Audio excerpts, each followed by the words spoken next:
अस्सलाम वालेकुम। आज की जो क्लास है हमारी वो थोड़ी सी गूगल सर्च और सर्च ऑप्शंस पर है कि इसमें जो जो चीज़ें आपको ज़रूरत है वो किस तरह से इस्तेमाल कर सकते हैं, कैसे ले सकते हैं, किस तरह से होता है। ये क्लास थोड़ी सी डिफरेंट है और ये एक बड़ा ऑप्शन होता है कि जब हम प्रोफेशनल लाइफ में जाते हैं तो हमें मतलब कि एक ग्राफिक डिज़ाइनर है या वेब डिज़ाइनर है या एनिमेटर है, तो उसे बहुत सारा कंटेंट चाहिए होता है, इमेजेस में चाहिए होता है बाज़ दफ़ा। इलस्ट्रेशन से रिलेटेड भी नहीं होता। इलस्ट्रेशन क्या होती है इसके बारे में थोड़ा सा तफसील से बताऊंगा। तो आज की क्लास इसी से रिलेटेड है। अगर हम किसी चीज़ को गूगल पे सर्च करना हो, सबसे पहले तो हम ये देखेंगे कि गूगल पे सर्च नॉर्मली आम तौर पे किसी भी तरीके से हो सकता है। अब मैं जैसे देता हूँ स्कूल इमेज, तो स्कूल इमेजेस में बहुत सारी चीज़ें आ जाएंगी। चले स्कूल बस कर लेते हैं। अब यहाँ पर जब हम इमेजेस में आते हैं तो हमें स्कूल बस की बहुत सारी इमेजेस मिलती हैं, मगर इसमें से कुछ इमेजेस ये शटर स्टॉक जैसे ये वाली हैं इनमें, और बाज़ दफ़ा इसमें से आपको छोटी इमेज मिलेगी। छोटी इमेज कैसे होती है, यहाँ पे टूल्स, हो सकता है ये बातें आपको पता हों, लेकिन उनके लिए है जिनके लिए बिल्कुल भी नहीं नॉलेज है, तो मैं बिल्कुल स्टार्ट से लेके चलता हूँ। तो यहाँ से लार्ज कर लेंगे तो अब लार्ज इमेजेस आ जाएंगी। अब इस लार्ज इमेजेस में से भी कोई ऐसी इमेज आपको चाहिए जो, अब जैसे ये एलएमई स्टॉक वाली है, ये वाली हम लोग यूज़ नहीं कर सकते, इसलिए कि इसमें नाम आ रहा है कहीं ना कहीं, बाज़ दफ़ा बीच में नाम आ रहा होता है। तो अब जैसे ये देखें, ये वाली साइट खोलते हैं हम, इसकी ये इमेज निकाल देते हैं, ओपन न्यू टैब में इमेज खोल लेते हैं। तो ये इमेज एक तो छोटा साइज़ में है, प्लस ये इसमें कुछ टेक्स्ट भी दिया हुआ है जो जिसको वाटरमार्क कहते हैं। इस तरह की बहुत सारी इमेजेस जो होंगी वो आपको ऐसी मिलेंगी कि जो आप यूज़ करना तो चाहते हैं, कर सकते हैं, लेकिन कर नहीं सकते। तो ये भी बताऊंगा कि कर क्यों नहीं सकते, इसलिए कि इसमें कुछ लिखा हुआ है या कोई ऐसा ऑप्शन आ जाता है तो हम फिर वो चीज़ को अप्लाई नहीं कर सकते। जैसे अब मैं यहाँ पे इलस्ट्रेशन पे आता हूँ, ये इलस्ट्रेशन है। इलस्ट्रेशन क्या होती है, जो हाथ से बनाई जाती है डिज़ाइन, उसको इलस्ट्रेशन कहा जाता है। और यहाँ पर बहुत सारी ऐसी चीज़ें नज़र आएंगी कि हम देखते हैं कि अगर हम इसमें से कोई ऐसी इमेज निकालते हैं जो स्कूल बस, तो इसमें तो ज़्यादातर ऐसी नहीं आ रही, सीधी सीधी आ रही हैं, लेकिन अभी हम देख लेते हैं, स्कूल कर लेते हैं, क्लिप आर्ट कर लेते हैं, क्लिप आर्ट में देख लेते हैं। तो बाज़ दफ़ा ये जैसे इमेज आ गई आपके पास। अब ये इमेज हमारे पास इस तरह से आ रही है, हम चाहते हैं कि इस इमेज को ओपन करते हैं, तो हमारे पास ये देखें, ये इमेज हम यूज़ नहीं कर सकते। उसकी वजह ये है कि इसमें काफ़ी सारे ऑप्शन दिए हुए हैं, यानी इसमें ये दिया हुआ है कि इस इमेज के अंदर ये वाटरमार्क मौजूद है। तो हम क्या करेंगे, ओपन इन न्यू टैब करेंगे इसको। पहले तो इस इमेज को देखते हैं, ये इमेज आ गई हमारे पास, ठीक है। अब हम एक गूगल ओपन कर लेंगे और इमेजेस में आ जाएंगे, और इस इमेज को या तो सेव कर लेते हैं या फिर यहाँ से हमें ड्रैग करना होगा। जैसे ये इमेज है हमारे पास, जहाँ से भी आ रही है, ये इमेज कहाँ से आ रही है, यहाँ से आ रही है, हम इसको यहाँ से ड्रैग करके ये देखें इधर लेके आ जाएंगे। इस तरह हमें ये दे रहा है ऑल साइजेस में। अब इसके पास हमारे पास सारे ऑप्शन आ गए, लेकिन इसके पास इसमें मज़ीद ऑप्शन नहीं आ रहे। ये चूँकि इन्होंने इलस्ट्रेशन बनाई हुई अपनी, तो ये ऑप्शन नहीं आ रहे।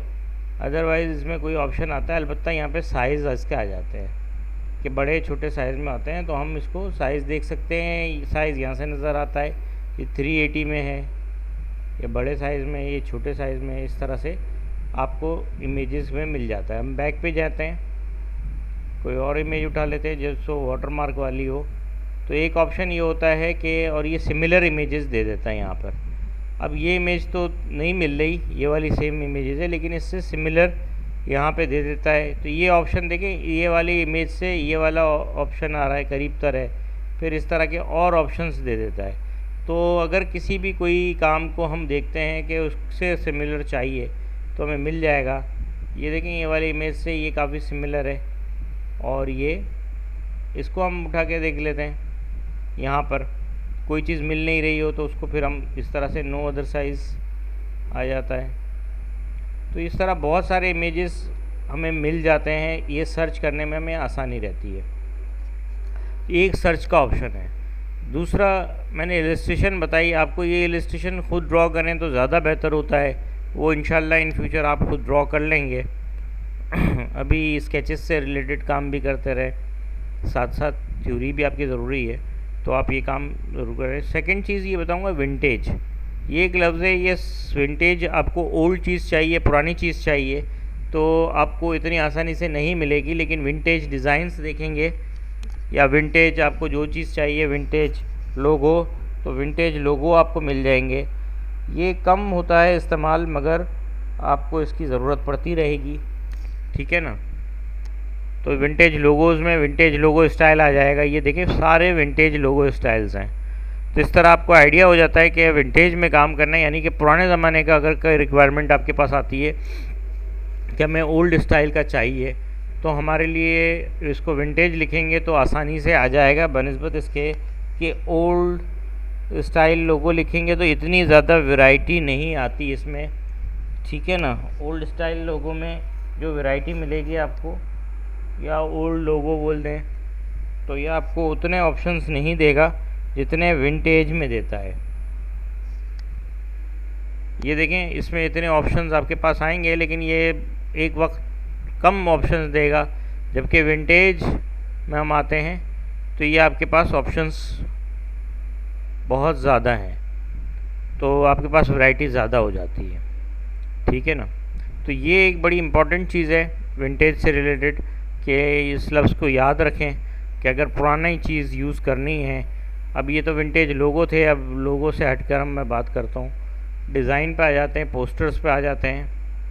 तो पोस्टर्स आपको मिल जाएंगे, विंटेज कार मिल जाएगी, विंटेज वीडियोस मिल जाएंगी, इस तरह बहुत सारी चीज़ें मिल जाएंगी पोस्टर्स।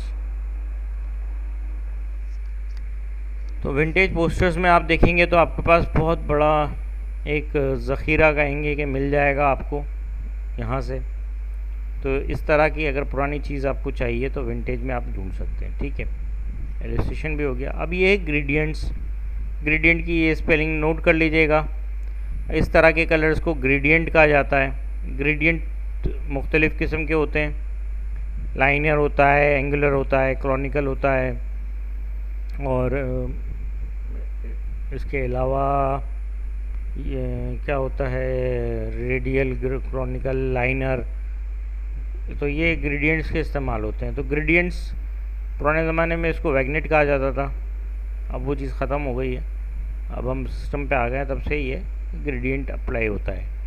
तो ये ग्रेडियंट कलर्स हैं, ये 2 कलर्स के भी होते हैं, 3 कलर्स के भी होते हैं, तो ये ग्रेडियंट से रिलेटेड है।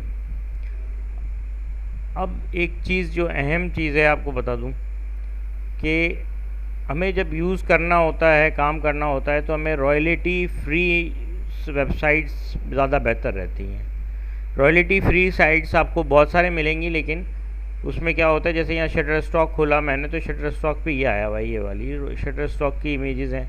तो यहाँ पर ये आपको वाटर मार्क दे देता है, ये आपको परचेज़ करनी पड़ती है। आप किसी भी ओपन करेंगे तो यहाँ पे इमेज तो आ जाएगी, लेकिन इसके साथ या तो वीडियो आ जाएगी या फिर इसका वाटर मार्क आ जाएगा। तो इसकी बजाय रॉयल्टी फ्री इमेजेस आपको जब यूज़ करनी होती है तो एक है unsplash.com और एक ये pixels.com। इस पे आपको काफ़ी बड़ा ज़ख़ीरा मिलेगा इमेजेस का, और आप यूज़ कर सकते हैं इन इमेजेस को। तो ये इमेजेस क्या होती है, बैकग्राउंड्स लिखेंगे तो बैकग्राउंड आ जाएगा, और इसको अपलोड करके अपनी इमेजेस भी डाल सकते हैं। तो ये एक बड़ा अहम किरदार होता है। इसके अलावा इसमें ऑप्शंस हैं, नेचर है, सीड है, स्प्रिंग्स हैं, काफ़ी चीज़ें आपको मिल जाएंगी। लैंडस्केप चाहिए तो लैंडस्केप इमेजेस आपको बहुत सारी मिल जाएंगी, और ये बड़ी HD में होती हैं, यानी हाई रेजोल्यूशन इमेजेस होती हैं। इस पर आपको बैकग्राउंड के तौर पे यूज़ करना है या किसी और चीज़ में यूज़ करना है तो आप बहुत आसानी से इसको यूज़ कर सकते हैं। तो इसमें कोई कॉपीराइट का इशू नहीं आता। अदरवाइज़ आप कुछ यूज़ कर सकते हैं, करते हैं तो बाज़ दफ़ा कॉपीराइट का इशू आ जाता है और आपके लिए बड़ी प्रॉब्लम क्रिएट हो जाती है कि यार ये अब क्या करें, ठीक है ना। तो इसलिए इन चीज़ों को देखते हुए कि आपने करना क्या होता है कि ये रॉयल्टी फ्री इमेजेस आपने यूज़ करनी है, और रॉयल्टी फ्री इमेजेस को यूज़ करके आप ये जैसे वेबसाइट्स हैं, यहाँ से आपको और भी साइट्स मिल जाएंगी, पिक्सबेब मिल जाएगा, तो इनको यूज़ हमेशा कीजिएगा बनिस्बत इसके कि आप वो दूसरी यूज़ करें जिसमें वाटर मार्क होता है, वो वाली यूज़ करें। लेकिन बहुत ज़्यादा मसला, बहुत ज़्यादा प्रॉब्लम, तो फिर वाटर मार्क हम रिमूव करते हैं किसी का। लेकिन ये सिर्फ प्रिंट मीडिया के लिए यूज़ होता है। स्क्रीन मीडिया में इसकी बजाय इसको थोड़ा सा एडिट करके फिर हम कर सकते हैं। बाज़ दफ़ा करते हैं, बाज़ दफ़ा नहीं करते। अवॉइड करना ज़्यादा बेहतर है। अच्छा, अब हम आते हैं इस क्लास में कुछ थोड़ा सा मैं आपको कलर्स से रिलेटेड भी बताऊंगा कि कलर व्हील मैंने शायद आपको पहले बताया था। अब कलर्स व्हील भी आ जाता है, कलर बैकग्राउंड इमेजेस आ जाती, कलर पिकर आ जाता है। यहाँ पे हम कलर पिकर पे बात करेंगे। ये आपके पास एक कलर पिकर है जो कि गूगल पे ही अवेलेबल होता है, इसके अलावा और साइट्स पे भी होता है। इसको हम कहते हैं, ये आपको इन फ्यूचर सारे उस पे मिलेगा सॉफ्टवेयर्स पे, इसलिए मैं सॉफ्टवेयर को एक नहीं दिखा रहा क्योंकि ये हर में होता है। मैं यहाँ से आपको एक और चीज़ समझाना चाह रहा हूँ, और वो है इस पैडलेट को जो हमारे पास आ रहा है, ये नज़र आ रहा है, इसको जैसे हम मूव करते हैं सेम चीज़ फ़ोटोशॉप में भी आती है। अगर मैं फ़ोटोशॉप में आपको दिखा देता हूँ तो यही चीज़ देखें यहाँ पर आ रही है, यही चीज़ मैंने यहाँ से ओपन की हुई है। तो ये इलस्ट्रेटर, फ़ोटोशॉप और इस तरह के इन डिज़ाइन सब जगह पे आ रहा होता है। ये क्या होता है इसके बारे में थोड़ा सा समझ लें।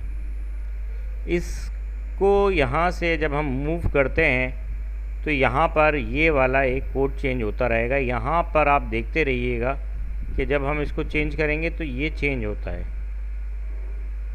और इस कोड को कहा जाता है हेक्साडेसिमल कोड। इसका कंप्लीट नाम है हेक्साडेसिमल कोड। हेक्साडेसिमल कोड क्या होता है कि हर कलर का अलग अलग कोड होता है। अब कलर कितने होते हैं, सवाल ये पैदा होता है। तो कलर होते हैं 255 कलर्स, कहा जाता है कि 255 कलर्स होते हैं, ठीक है ना। ये देखें यहाँ पे RGB में 255 कलर, यानी रेड के आपको 255 कलर्स मिलेंगे। इसी तरह ग्रीन के 255 कलर्स मिलेंगे। RGB कौन सी क्या चीज़ होती है, रेड, ग्रीन, ब्लू, जो हमारे स्क्रीन मीडिया पे यूज़ होती है। और उसके लिए CMYK यूज़ होता है, यानी सयान, मेजेंटा, येलो, ब्लैक प्रिंटिंग के लिए। तो इस वक्त हेक्साडेसिमल कोड को हम समझ रहे हैं, तो इसको समझने के लिए आसान तरीका CMYK नहीं है बल्कि RGB है, और RGB में समझाया जाता है इसको और समझा जाता है। तो RGB में इसको समझेंगे तो ये आपकी क्लियर हो जाएगा। रेड कलर में 255 कलर्स हैं, और इसी तरह ग्रीन हम डार्क ग्रीन ले लेते हैं, ये देखें डार्क ग्रीन आ जाएगा तो 255 आ जाएगा। ये यहाँ पर आया तो 255 आ गया। इसी तरह ये ब्लू है, अब हम ब्लू पे आते हैं, और ब्लू पे जैसे ही हम आएंगे देखें यहाँ पे हम ज़ीरो कर देते हैं तो ये ज़ीरो हो जाएगा, लेकिन ब्लू 255 हो जाएगा। ये आ गया। अभी हमने ज़ीरो नहीं किया एक वजह से। अब यहाँ पर इस चीज़ को समझने के लिए हमें क्या करना है कि आपको ये मालूम होगा कि पर्पल जो कलर होता है वो रेड और ब्लू से मिलके आता है, उसमें ग्रीन नहीं होता। तो हम इसको ज़ीरो कर देते हैं अपने कीबोर्ड से। मैं ज़ीरो कर रहा हूँ और ये ज़ीरो हो गया, ठीक है। और ये रेड पे आता हूँ, और रेड पे मैं इसको 255 कर दूँगा, 255। तो ये देखें खुद से पर्पल की तरफ चला गया। अब हम अगर इसके 255 से कम करते हैं, इसको थोड़ा नीचे लेके आते हैं, 220 कर देते हैं, तो ये देखें डार्क होता चला जा रहा है। इसी तरह और कम कर देंगे। अब ये रेड और कोई कलर नहीं दे रहा क्योंकि ये 3 कलर मांग रहा है, 21, और मैं इसको अब 150 कर देता हूँ, तो ये पर्पल हो गया, मगर इसका कलर, क्योंकि ये ब्लू में 255 दे रहा है और रेड में 150 दे रहा है इसको, तो क्या हुआ, ये 150 और 255 आ गया, तो ये बढ़ गया। अब इधर आके मैं समझाता हूँ फ़ोटोशॉप पे आपको। इसका ये कलर पिकर है, यहाँ पे भी इसी तरह आता है, 255 है। अब ये 255 और 255 इसमें भी सेम चीज़ है। अगर हम इसके RGB में हम इसको पिंक पे रखा हुआ है, इसको यहाँ पे ले आके आ जाते हैं, तो ये देखें क्या हुआ, 165 हो गया रेड और ब्लू, 175 हो गया और ग्रीन 0 हो गया, यानी ये डार्क पर्पल आ गया। क्लियर है, इसकी चीज़ को समझ गए होंगे इंशाल्लाह, उम्मीद है। अब ये हेक्साडेसिमल कोड में क्या होता है, हेक्साडेसिमल कोड में जो नज़र आ रहा है आपको, यही कोड यहाँ से मूव होके बन जाता है, और यही चीज़ मूव करके यहाँ पे बनती है। कैसे बनती है कि इसका एक ऑप्शन है, और ऑप्शन है ए से लेकर 9 से लेके 1 2 3 4 5 6 7 8 9 और फिर ABCDEF, ठीक है, और जी भी है मेरे ख्याल से, देख जी नहीं है सर, जी नहीं है हमारे पास। अब जी यहाँ पे मैं प्रेस करता हूँ तो जी नहीं हो रहा प्रेस, क्योंकि जी नहीं आता। अलबत्ता F अगर हम प्रेस करते हैं या C प्रेस करते हैं तो हमारे पास C आ जाता है। यहाँ पे हम 165 हेक्साडेसिमल कोड पे आते हैं, और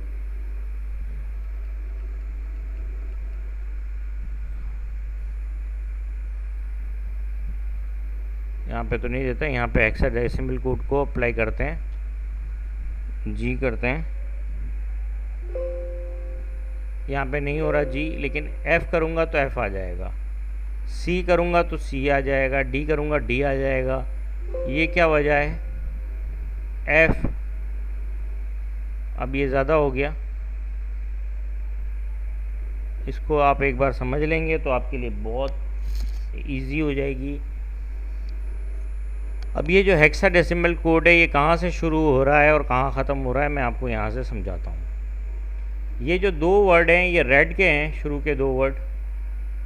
सेकंड दो वर्ड आपको जो डिजिट नज़र आ रहे हैं, या वर्ड हो या डिजिट हो, ये किस चीज़ के हैं, ब्लू के हैं, ओह सॉरी ग्रीन के हैं, और लास्ट वन इज़ ब्लू। यानी ये दो वर्ड रेड के, दो वर्ड ग्रीन के और दो वर्ड ब्लू के हैं। मैं आपको वैसे समझा देता हूँ, आसानी रहेगी आपको। रेड कलर है, इसमें RGB में जो दो तीन कलर यूज़ हो रहे हैं वो क्या कलर हैं, RG और B, सॉरी TGB हो गया, RG और B, ये तीन कलर हैं। अब हम इन तीन कलर में चलते हैं, इसको आगे लेके। तो रेड के कितने कलर होते हैं हेक्साडेसिमल कोड में, ये आपको भी समझाता हूँ कि रेड के आपके पास जब हम ओपन करते हैं तो ये 1 से शुरू होते हैं, यानी रेड हमारे पास शुरू होता है 1 से। और रेड कलर का शुरू होना का मकसद ये है कि, एक सेकंड में पहले लिख लूँ फिर आपको सही से। ये रेड हो गया, ये 1 से शुरू हो रहा है, 1 2 3 4 5 6 7 8 9 और 0, और इसके बाद ये शुरू हो जाता है A, ठीक है, B C D E F, ये रेड है, और ये रेड कलर दे रहा होता है आपको। इसको समझ लें एक बार अच्छी तरीके से कि ये रेड के कलर्स हैं। और सेम चीज़ हमारे जब आते हैं, हम इसको नीचे, ब्लू है हमारे पास, ये ब्लू हो जाएगा हमारा BLUE, ये ब्लू है। और इसके बाद यही चीज़ हमारे पास ग्रीन में आ जाती है,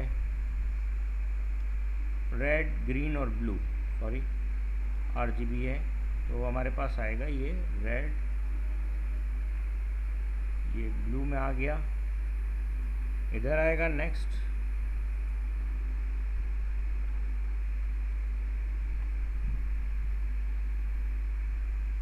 और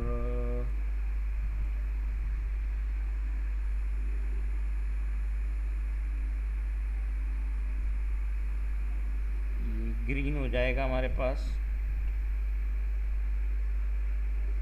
जी। और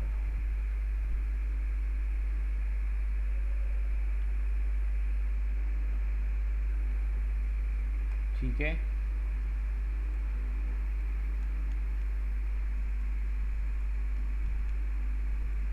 तो ये हमारी जो लाइन है ये ग्रीन में आएगी और ये ब्लू है। ये हमारा कोड है, हेक्साडेसिमल कोड।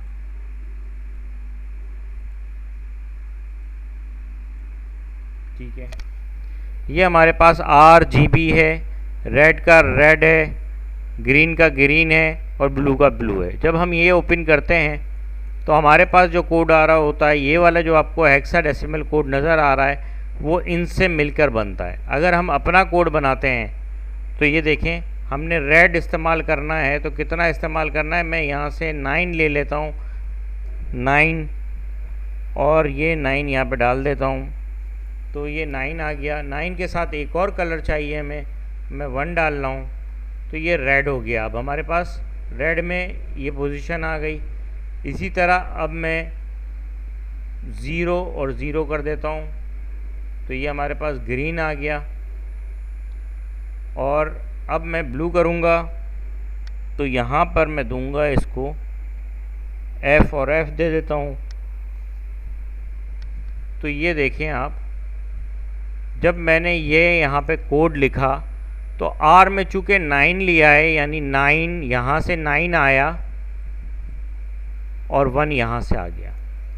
ठीक है, और 0 0 डालने की वजह से ये 0 0 यहाँ से आया, यानी RGB 0 कर दिया इसने, ग्रीन को 0 कर दिया RGB में।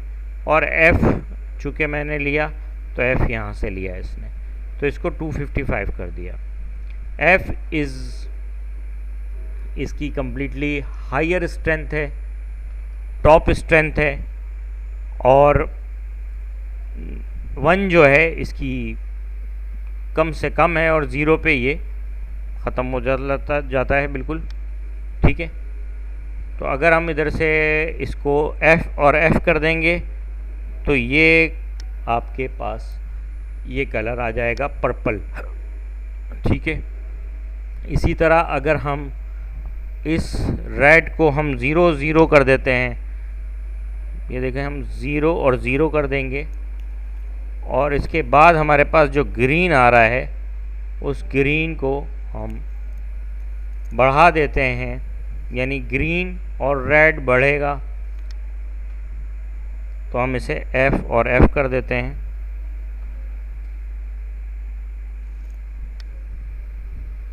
तो इसकी लोकेशन, इस कलर की कम्बिनेशन अलग हो गई। ये कलर पिकल चार्ट है पूरा आपके सामने, और ये इस तरह से हमारे पास बनाया जाता है, और मुझे उम्मीद है कि समझ में आ गया होगा। वैसे इन फ्यूचर भी जब इंशाल्लाह हम क्लास लेंगे तो इसको मैं तफसीली आपको समझाऊंगा, इससे रिलेटेड एक क्लास लूँगा। और अगर समझ में आ गया है तो ठीक है, नहीं भी आया होगा क्योंकि ये थोड़ी सी कॉम्प्लिकेटेड चीज़ है, और इन फ्यूचर जब आप काम करेंगे तब आपको इसको ज़रूरत पड़ेगी। तो जब हम क्लास ले रहे होंगे तब इसको तफसील से और भी समझा दूँगा अगर आप चाहेंगे तो। ठीक है ना, तो आज की क्लास के लिए इतना ही, इंशाल्लाह फिर मिलते हैं। ओके, अल्लाह हाफ़िज़।